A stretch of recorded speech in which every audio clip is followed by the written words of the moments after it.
Lease or buy? That's the question everyone thinks they're asking when they walk onto a car lot. But it's the wrong question. The real one, the one that quietly decides how much of your life you'll spend working just to get around, is this. Do you want a car payment for the rest of your life or not? Answer that honestly, and the whole lease versus buy debate finally makes sense. For most people, a car is the second biggest purchase they'll ever make, right after a home. And unlike a home, it doesn't quietly grow in value in the background. It does the opposite. The moment you drive it off the lot, it starts losing money every single day, whether you financed it, leased it, or paid cash. So the stakes here are high. Get the car decision wrong over and over, across a lifetime of vehicles, and you can quietly bleed away enough money to have funded an entire retirement. Get it right, and you free up hundreds of dollars a month for years at a time. That is not a small tweak. That's the difference between feeling stretched forever and slowly getting ahead. And this isn't a one-time choice, either. It's a decision you'll quietly make again and again every few years for decades. Now, the way this decision usually gets framed is a trap. Leasing gets sold as the smart, modern, low-stress choice. A shiny new car every few years, a payment that feels manageable, someone else handling the depreciation. Buying gets painted as old-fashioned, or as taking on some big, scary loan. But that framing hides the one number that actually matters. And once you see it, you can't unsee it. So here's the core idea. The thing this whole video turns on. The biggest cost of a car is not its sticker price. It's not the interest rate, and it isn't even the depreciation. The biggest cost of a car is the decision to always have a car payment. Because that decision doesn't cost you once. It costs you every month, forever. Think about what a lease really is. You pay to use a car for a few years. Then you hand it back. Then you lease another one and pay again. Then another and pay again. You are always driving something newish, and you are never, ever done paying. There is no finish line. A lease is, by design, a permanent, never-ending car payment. You will always have a car, and you will never own a car. And on top of that, you're boxed in by mileage caps and charged for normal wear and tear, so the car was never really yours to live in freely anyway. Drive a few thousand miles over your cap, or scuff a bumper, and the extra bill lands at the exact moment you're handing the keys back. Buying is the only path that even has a finish line. You take the loan, you pay it off, and then something remarkable happens. The payments stop, but the car keeps working. Those years afterward, the years where you're driving a car you fully own and sending nobody a check, that is where the actual money gets made. Let me show you with real numbers, because this is where it becomes almost impossible to argue with.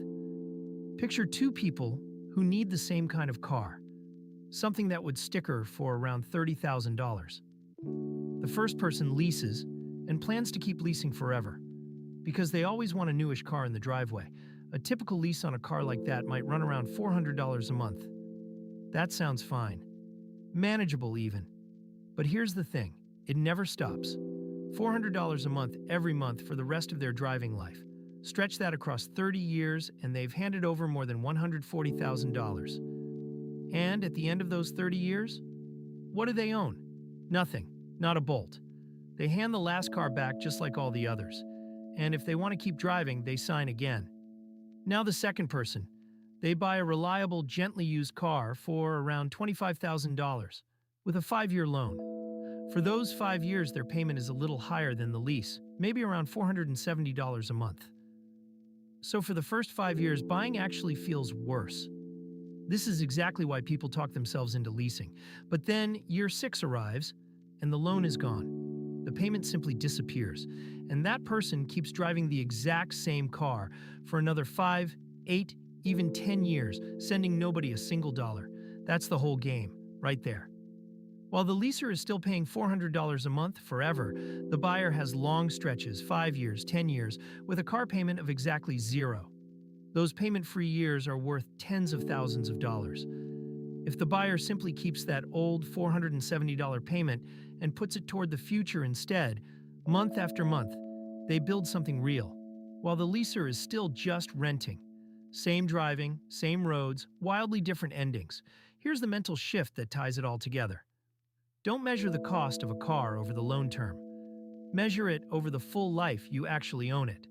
A car loan lasts 5 years. A well-kept car can serve you for 15. And it's those last 10 years, the owned, payment-free ones, that quietly make you richer. So how do you actually use this?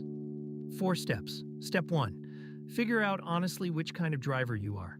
Are you a keeper? Someone who's happy to drive the same good car for 10 or 12 years? Then buying is almost always your move, and it isn't close. Or do you genuinely, deeply value having a brand new car every few years, and you accept the price of that? Then at least go in with your eyes open, knowing you've chosen a permanent payment. The mistake isn't leasing. The mistake is leasing while telling yourself it's the cheaper option. Step 2. Buy gently used, not brand new. A new car loses a huge chunk of its value in the first 2 or 3 years, and you feel every dollar of that drop. Let someone else pay for those steepest early years. A car that's 2 or 3 years old, well cared for, gives you almost all of the reliability for a lot less of the depreciation. You skip the worst part of the curve. Step 3. And this is the one that actually builds the wealth. Keep the car long past the day you pay it off. The payoff is not the signal to go shopping again. It's the moment your plan finally starts paying you back. Every month you keep driving that paid-off car is a month you either keep in your pocket or send toward your future. The payment-free years are the entire point. Don't throw them away chasing that new car smell. Step 4. Never ever roll negative equity from an old loan into a new one. This is the trap that quietly ruins people. It happens when you still owe more on your current car than it's worth, and the dealer offers to just fold that leftover balance into your next loan. It feels painless in the moment. But now you're paying for 2 cars inside one loan, sinking deeper underwater with every trade. That's the debt spiral, and it's how people end up with a car payment they genuinely never escape. If you owe more than the car is worth, the answer is to keep driving it and pay it down, not to bury the problem in a bigger loan. So let's bring it back to where we started. The question was never really lease or buy. It's payment for life or not. Leasing keeps you in a comfortable, never-ending payment where you always drive something new and never own a thing. Buying, especially a gently used car you keep for years after the loan is gone, is the path with a finish line, and those payment-free years are where the real money quietly gets made. Leasing can make honest sense in a few cases. If you truly value always driving new, if you barely put any miles on a car, or if there's a genuine business use reason behind it. Just choose it on purpose, not by accident. If this reframed the car question for you, then subscribe, because the next video takes on something just as loaded. What your net worth should actually be by age, honestly. We'll look at the benchmarks everyone quotes online, why most of them are mostly noise, and what a genuinely healthy number looks like at each stage of life. And one important note before you go, this is general education, not financial advice. Everybody's situation is different, so think it through for your own life. And if it helps, talk it over with a qualified professional you trust. Drive the numbers, and don't let them drive you.